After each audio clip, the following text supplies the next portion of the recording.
A Stoic is nothing without his words, while the Buddhist tries to go beyond them. I'm gonna talk about many points that I found very similar between Marcus Aurelius, his meditations and Buddhism. And at the end I'm also going to talk about what's different and how they can actually learn from each other, Buddhists and Stoics. One of the things he's saying is that you should see yourself as someone who is already dead and live the rest of your life in accordance to nature. And this is basically what Eckhart Tolle is also saying in The Power of Now. It relates a lot to enlightenment. To die before you die and realize that there is no death. You will get what comes to you and you will do what you need to do.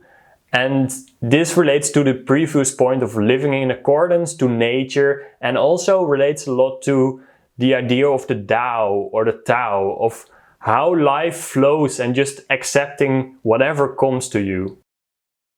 And this relates to the next point, that time is like a river and that everything that's flowing through the river and that is created, by the time that it gets close to you, it's already past. Which the Buddhists just call anicca, the realization that everything is in constant change. Now Marcus also talks about when something bad happens, you can just take some perspective and realize that this is something that has happened many times before and it will be repeated many times afterwards.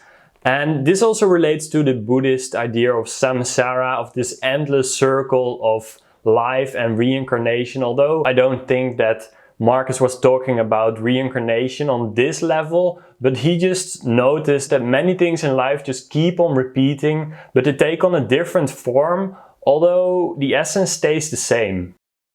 The next point I also very clearly observed in my own 10-day Vipassana retreat: pain is not eternal and we should be really careful not to add anything extra to it. And pain just comes in many different ways, like feeling tired, feeling ill, feeling apathy, but all you can do eventually is just to accept it. Now in Buddhism they also talk about rightful action, and what Marcus Aurelius says about this is that it's not about what you feel about something, but about what you do about something. And the last parallel that I found was to stand up straight and not be put up straight by someone else. And this relates to how they talk about your posture during Zen meditation, where as long as you are sitting down and meditating and you are in this posture of Zen meditation, you are already enlightened, you are already there. There's nothing else that will get you closer to the point of enlightenment. You're already there, but you're just not aware of it. So things that are different between Stoicism and Buddhism. One of my favorite quotes is that stealing, sowing, seeing what needs to be done, the full meaning of these things can only be seen with a different kind of seeing, not with your eyes. So he's talking about the reason.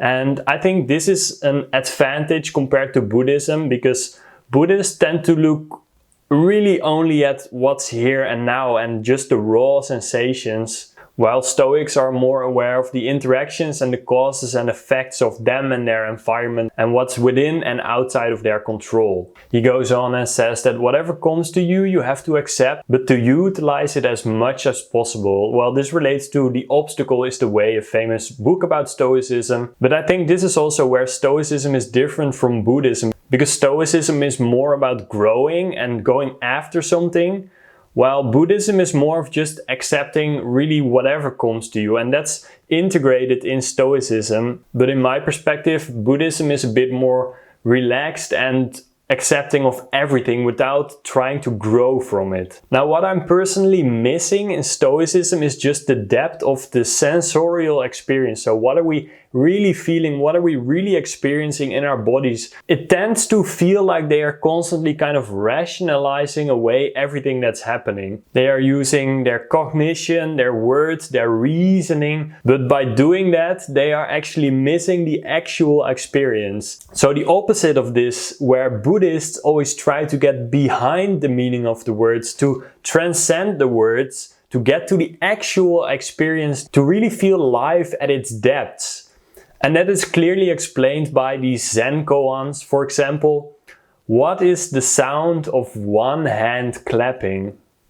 And that's the whole point. You cannot get there by thoughts. You cannot get there by reason. You cannot get there with words. It's something beyond that we can only point towards, but we cannot express it. In my opinion, Stoicism fits better with the world that we are currently living in, because we tend to be focused on the material stuff and very rational, but by that actually neglecting a really big part of reality that cannot be put into words. While on the other hand, it's much more created for the growth of yourself and for your society and your community. I hope that this was helpful for you. At least I found it fun to talk about, and I will see you in the next video.